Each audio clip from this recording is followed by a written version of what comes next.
हनुमान बेनीवाल, उत्तर प्रदेश हो, बिहार हो, यूपी हो, हरियाणा हो, राजस्थान हो, कोई सी भी बेल्ट का जाट खासकर बसें जा रही हैं भाई। क्या करने जा रहे हैं वहां पे? क्या लड़ने जा रहे हैं? क्या क्या बसें लेके दिखाना क्या चाह रहे वो हैं? दिखाना चाह रहे हैं कि अगर आपकी तलवारों में जंग नहीं लगा है तो ये लाठी वाले भी तैयार हैं। आप तलवार लेके आना, ये लाठी लेके आएंगे, लाठी के ऊपर झंडा लेके आएंगे, और आमने सामने की अगर लड़ाई करनी है तो आमने सामने की लड़ाई कर लो, बातों की करनी है तो बातों की कर लो, जो जैसा मन में हो वैसा कर लो। हनुमान बेनीवाल भी 8 तारीख को कह रहे हैं कि हम वही रहेंगे, जाट हम तो डरने वाले हैं नहीं। तो वो क्यों डरेंगे? अपने घर में रहेंगे। वो अपने घर में भी अगर इंसान डरेगा तो फिर कहाँ रहेगा? आप ये सोचने वाली बात है। हनुमान बेनीवाल के बारे में मैंने यही सुना है कि वो अड़ियल आदमी है। अड़ियल मतलब जिस पे टिक गया तो टिक गया, ऊपर से जाट समाज से आता है। तो मुझे अब 8 तारीख का जो अल्टीमेट करणी सेना ने दिया था कि नागौर में घुसेंगे और नागौर में घुसकर हनुमान अल्टीमेटम अल्टीमेटम नहीं, अल्टीमेटम। चलो ठीक है दोबारा चलो, अरे चलने दो, काट ठीक है हाँ, नहीं वो गलत चीज तो गलत है। अल्टीमेटम।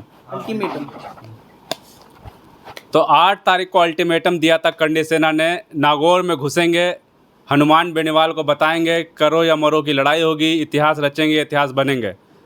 अब जो है जाट जो हैं वो भी जो है, जाट क्या कहें, गुजर, यादव, सारे समाज जो है अब हनुमान बेनीवाल के समर्थन में नागौर जा रहे हैं। वो भी लोग भी 8 तारीख को तेजा सेना है, उन्होंने भी ऐलान कर दिया कि अब करणी सेना अपने शब्दों को वापस मत लेना। तो विवेक मेरे साथ इससे बातचीत करेंगे। विवेक स्वागत है पहले तो। बहुत बहुत शुक्रिया। क्या कहेंगे, ये क्या चल रहा है?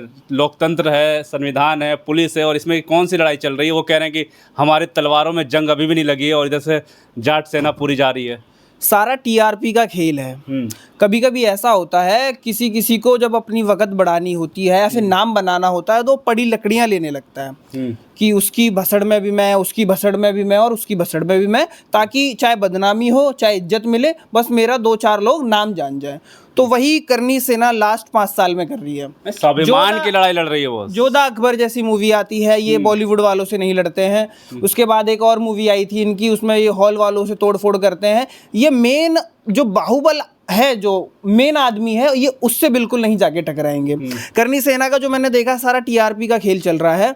एक समाज जो गुज्जरों से लड़ने को बैठ गया, एक समाज जो यादवों से लड़ रहा है, दलितों के पीछे पड़ गया है।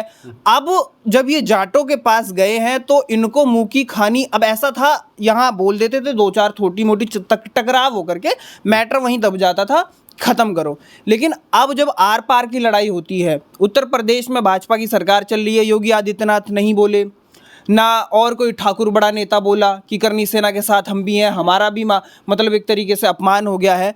वो इसलिए क्योंकि करणी सेना को उत्तर प्रदेश में कोई वजूद नहीं है। अब जो उनका एक हरियाणा का बंदा था, अध्यक्ष था, जो भी था, अब वो छुपा छुपा फिर रहा है। पुलिस जाती है वो भाग जाता है, पुलिस जाती है वो भाग जाता है। तो कुछ तो दब गए हैं और कुछ दबने बाकी हैं। अब जो हनुमान, आप जो कह रहे हो कि सिर्फ टीआरपी का खेल है करणी सेना का, लेकिन कुछ लोग बुद्धि खराब है क्या उनकी करणी सेना की? कुछ समय बाद यही अध्यक्ष किसी न किसी सीट से या विधायकी का चुनाव लड़ते नजर आएंगे या सांसदी का चुनाव लड़ते आएंगे और कहेंगे देखो हम अपना विरासत बचा रहे हैं, ये कर रहे हैं। सब टीआरपी का खेल है। किसी को किसी तरीके से, कुछ आंदोलन से नेता बन जाते हैं, कुछ इस तरीके से खेल कूद करने से नेता बन जाते हैं। अपमान बर्दाश्त नहीं है उनको, कह रहे हैं कि अब इज्जत बहुत खराब कर ली, अब नहीं, अब आर पार की लड़ाई करेंगे। तो क्या इन्हीं को दर्द हो रहा है? मैं जहां जानता हूं, योगी आदित्यनाथ से बड़ा ठाकुर इस समय कोई नहीं है, शिवराज सिंह से बड़ा कोई ठाकुर नहीं है। ये लोग क्यों नहीं बोल रहे हैं? और ऊपर से वो जो अभी हमारे उसका नाम क्या है, राजनाथ सिंह, हाँ एडिट कर लेना। ऊपर से जो राजनाथ सिंह है वो तो बिल्कुल मोदी जी के बगल में बैठे हैं। क्या ये ठाकुर समाज से नहीं आते हैं क्या सारे के सारे? इनको क्यों नहीं बुरा लग रहा अगर सच में अपमान हो रहा है? और सारी की सारी जो खेल है वो है किताबों पर, वो है इतिहासों पर। न यादवों ने इतिहास लिखा, न जाटों ने इतिहास लिखा, न गुज्जरों ने इतिहास लिखा, न किसी दलित ने इतिहास लिखा। इतिहास लिखने वाले कौन है, किस विशेष जाति के हैं, उन पर कार्रवाई करो। और अगर लिख दिया गया है तो आपको कार्रवाई अपनी सरकार से बोल के कि मेरी इतिहास में ये गलत चीज़ लिखी है, लोग मेरा मजाक उड़ा रहे हैं, तो आपके पास तो यहाँ पे मुख्यमंत्री जी का बिल्कुल जिसे कहते हैं ना सपोर्ट, सारे जहाँ जहाँ आप लड़ने जा रहे हो वहाँ आपकी सरकार है। सारी किताबों को आप खाली करवा दो। आप कह दो कि ये किताबें हमें मंजूर नहीं है और नई किताबें लिखी जाएं, और जैसा आपको इतिहास अच्छा लगे वैसा आप इतिहास लिखवा दो। किसी को कोई दिक्कत नहीं होगी। इतिहास की जो बातें चल रही हैं, चाहे वो रामजी लाल सुमन ने बोली हो, चाहे हनुमान बेनीवाल ने बोली हो, ना उनकी जाति वालों ने वो इतिहास लिखा, ना वो इसको पढ़ते, और किताबें जो लिखी जा रही हैं वो स्कूलों में पढ़ाया जाता है। ठाकुर कह रहे हैं कि जाट बिरादरी से कोई लड़ाई नहीं है, हमारी लड़ाई किसी बोल भी बिरादरी नहीं- से नहीं है, वो बोल भी सिर्फ हनुमान बेनीवाल से है। तो हनुमान बेनीवाल क्या है? अगर आप ठाकुर हो तो वो जाट हैं। अब उनके पास है सपोर्ट, 4-5 बार वो विधायक रह चुके हैं, सांसद हैं। और हनुमान बेनीवाल के बारे में मैंने जब पढ़ा तो अच्छे अच्छे जो कहते हैं ना बाहुबली, वो उनके यहाँ पे हुक्का बैठ के पीते हैं। तो उस चीज़ को उनको समझना चाहिए। ऊपर से चैलेंज ये कर रहे हैं कि हम जाएंगे बुलडोज़र लेके घर पे जाएंगे, ऐसा जाएंगे, तो सबसे बड़ा कलह हो जाएगा। क्योंकि मैंने देखा है जाट ऐसी कौम है, किसान आंदोलन के अंदर ये बीच में घुस गए थे, इनका कोई रोल नहीं था, पंजाब से कुछ आए और ऐसे हो गया। एट दी एंड 1-1.5 साल बाद वो जो पूरा आंदोलन है ना, वो जाट आंदोलन की तरह कहलाया गया। अधिकतर लोगों ने ये बोला कि जाट बैठे हैं, ये नहीं बोले थे कि किसान बैठे हैं, कि जाट बैठे हैं। तो सोचो जब देश के बारे में ऐसी कुछ बात आई तब वो वहाँ खड़े। तो अब तो उनका हनुमान बेनीवाल उत्तर प्रदेश हो, बिहार हो, यूपी हो, हरियाणा हो, राजस्थान हो, कोई सी भी बेल्ट का जाट खासकर बसें जा रही हैं भाई। क्या करने जा रहे हैं वहाँ पे? क्या लड़ने जा रहे हैं? क्या बसें लेके दिखाना क्या चाह रहे हैं? वो दिखाना चाह रहे हैं कि अगर आपकी तलवारों में जंग नहीं लगा है तो ये लाठी वाले भी तैयार हैं। आप तलवार लेके आना, ये लाठी लेके आएंगे, लाठी के ऊपर झंडा लेके आएंगे। और आमने सामने की अगर लड़ाई करनी है तो आमने सामने की लड़ाई कर लो, बातों की करनी है तो बातों की कर लो, जो जैसा मन में हो वैसा कर लो। हनुमान बेनीवाल भी 8 तारीख को कह रहे हैं कि हम वही रहेंगे, जाट हम तो डरने वाले हैं नहीं। तो वो क्यों डरेंगे? अपने घर में रहेंगे वो।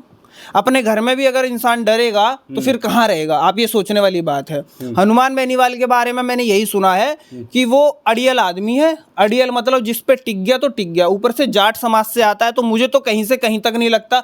और माफ़ी वाली बात, ना रामजी लाल सुमन ने माफ़ी मांगी, ना गुज्जर समाज से इनका कुछ मैटर सॉल्व हो पाया, ना जोधा अकबर जैसी मूवी को ये बैन करा पाए। आज भी चल रही है जोधा अकबर, अपने आप में इतिहास बता रही है कि इनका क्या क्या इतिहास रहा है। आज बॉलीवुड वालों से क्यों नहीं लड़ते ये? मैं तो कहता हूँ किताबें सब छोड़ दो, बहुत टाइम लगता है पढ़ने में। मूवी हर हफ्ते आती है, उससे इनका इतिहास खराब नहीं होता क्या? उसमें सारी चीजें नहीं बताई गई? में आ रही इतिहास सही कर लेंगे। तेजस सेना जो है क्या करना चाहती है? वो कह रही है कि आ जाइए, वापस मत हटना, कंडीशन 8 तारीख को आने। तेजा सेना स्वागत कर रही है। स्वागत करनी सेना का स्वागत कर रही है। मेहमान आता है तो आप भगा तो देते नहीं हो। आपके घर मेहमान आएगा, आप क्या कहोगे? कि मत आना। आप यही तो कहोगे आओ हम आपका स्वागत करें। तो तेजस सेना वहाँ स्वागत करने के लिए करनी सेना को बुला रही है, और करनी सेना को जाना चाहिए। बहुत बड़ी गलती कर दी, 8 तारीख को जाना चाहिए था, स्वागत होता, वहाँ पे आदर सत्कार होता। तो उस चीज़ को पता नहीं है, वो 12 तारीख को चाहते हैं तो फिर 12 तारीख को भी देखा जाएगा। लेकिन अब इन्होंने प्रोग्राम बना दिया। देखो शादी जब होती है ना 2-3 प्रोग्राम लगते हैं। शादी एक बार में नहीं निपटती है। तो जब शादी होती है 2-3 प्रोग्राम लगते हैं। तो अभी बेनीवाल ने प्रोग्राम लगा दिया है अपने 8 तारीख का। तो बाराती जो भी है, जो अपने आप को ये मानते हैं इन्हें आना चाहिए, तो नहीं आ रहे हैं, 12 तारीख को फिर देखा जाएगा। इस बार का तो अल्टीमेटम है। और शक्ति प्रदर्शन पिछली बार जब हुआ था तो 2 लाख के आसपास लोग आए थे, और जहाँ तक चीज़ें बताई गई कि 1 रुपया भी बेनीवाल ने खर्च नहीं किया था। सब अपने सपोर्ट से आए थे, सब अपने समर्थन से आए थे, अपने पैसे से आए थे, अपनी मर्जी से आए थे। और इस बार तो बुलाया गया है। अब सोचो कितने आएंगे, उससे क्या पता चलेगा, क्या क्या बातें खुलेंगी। और अभी तक तो सिर्फ एक बात बोली गई थी, और कौन क्या क्या बोलेगा। करनी सेना 8 तारीख को आएगी नहीं क्या नागौर में? मैं तो कह रहा हूँ जाना चाहिए। वो तो कुछ लोग कह रहे हैं 8 को जाएंगे, कुछ लोग 12 को जाएंगे, वो भी बढ़ गए क्या आपस में? नहीं, जाना चाहिए, 8 तारीख को ही जाना चाहिए। क्योंकि कहीं ना कहीं तेजा सेना कह लो या फिर हनुमान बेनीवाल के लोगों ने स्वागत का इंतजाम कर रखा है। तो उनका जो भी प्रोग्राम है वो खराब, पैसा लगता है लोगों में वहाँ पे, खाने पीने में, सारी चीज़ों में। तो जाना चाहिए, स्वागत करवाना चाहिए मेरे हिसाब से। और नहीं जाएंगे तो लेकर रख रखा है क्या हनुमान बेनीवाल ने जो स्वागत करेंगे? हाँ, तो मेहमान आते हैं तो मिठाई से ही स्वागत होता है। वो बुलडोजर लेकर आ रहे हैं, आप मिठाई लेके जाओगे? कोई बात नहीं, उनका अच्छा रथ है, स्वागत होगा, स्वागत होगा। ट्रैक्टर ले, ट्रॉली ले, जेसीबी ले, सब कुछ है। अगर ऐसा कुछ बात है तो वहां पर भी होगा, सब कुछ है। क्योंकि वो तो उनके जिले में आ रहे हैं। कितना समय लगता है व्यवस्था बनाने में? आपके घर पे मान के चलो शादी है, 200 लोग आ रहे हैं, 400 आ गए, तो आप 200-500 लोगों की व्यवस्था नहीं। जंग नहीं लगी अभी तक? हम तो कह ही नहीं रहे, हम तो कह ही नहीं रहे किसी की तलवारों में जंग लगी है। गुज्जरों से लड़े न तब लगी थी, ना अभी रामजी लाल सुमन उनसे जब ये लड़ने गए थे न तब लगी थी। ठीक है, और भी बहुत सारे एग्जाम्पल है, अब क्या क्या बोले। अखिलेश यादव ने एक बात बोली थी कि ये जो करनी सेना है, ये करनी सेना नहीं, सचमुच बीजेपी की सेना है। इनमें जितने भी पदाधिकारी हैं उनका बैकग्राउंड खंगाल लो, उनकी हिस्ट्री देख लो, उनके 5-10 जो भी विधानसभा है वो देख लो, सारे के सारे ये भाजपा के पदाधिकारी निकलेंगे, भाजपा के लोग निकलेंगे। और यही सच है भाजपा जहां जहां फंस रही है वहां ऐसे एजेंडे लेके जा रही है। आप बताओ, खुदाई से शुरू हुआ था कि इसकी कब्र खोदेंगे, उसकी कब्र खोदेंगे, और जब हिस्ट्री में गए तो फिर राणा सांगा भी आए और भी लोग आए। यूपी से चलती हुई बात अब कहाँ जाके राजस्थान और कहाँ जा रही है, कल मध्य प्रदेश में भी कुछ हो नहीं क्या जाएगी। करने से ना, ये कह रहे हैं कि जो अभी आता उठ के आता है हमारे बुजुर्गों का ही अपमान करता नहीं है। करता, ऐसा किसने क्या कह दिया आप बताओ ना। किताब में लिखी हुई बात अगर मैंने बोल दी, मैं बार बार एक ही बात बोलता हूँ, तो 2 2 4 होता है, अगर 5 है तो गलत है। जो किताब में लिखा है वो मैंने बोल दिया, तो उसमें मेरी क्या गलती, लिखने वाले की गलती है, पढ़ाने वाले की गलती है, मैं तो यही जानता हूँ ना। तो इस चीज को सबसे सिंपल सा सॉल्यूशन है, आज सरकार चल रही है इनकी, सरकार से बोले कि ये सारी की सारी किताबों में जो भी हमारे बारे में हिस्ट्री लिखी हुई है इस सब को मिटाया जाए, हम बताएंगे क्या हिस्ट्री है, उसको लिखा जाए, उसके बाद कोई नहीं बोलेगा। उत्तर प्रदेश से जाट जो हैं बस भर भर के जा रहे हैं, ये क्या करने जा रहे हैं वहाँ पे? अरे बोला तो प्रोग्राम है, बुलाया गया है, दावत दी है क्या? दावत है। हाँ, हर तरीके के लोग बुलाए गए हैं। ये और सब लड़ाई के बीच में प्रशासन कहाँ है राजस्थान का? राजस्थान का प्रशासन भी वैसा ही है जैसा उत्तर प्रदेश का है। आप बोल तो रहे हो अगर परमिशन दे देंगे वो दोनों समुदाय को तो आप समझ लेना मिली भगत है, और अगर चीज़ों को ऊपर से मैनेज कर लिया जाएगा तो समझदारी है।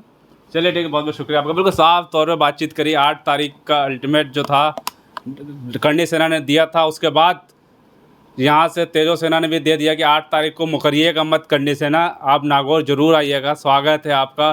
और आपको एक बात बता दें कि उत्तर प्रदेश से भी कई बसें, जो खबर अभी तक मिल रही, कई बसें जो हैं भर भर के जो है नागौर जा रही है। लोग नहीं आएंगे, यादव आएंगे, गुज्जर आएंगे, थोड़े बहुत दलित भी आ जाएंगे, जाट बहुत सारे आएंगे। बिल्कुल सभी बिरादरी जो है अब नागौर पहुंच रही है हनुमान बेनीवाल के समर्थन में।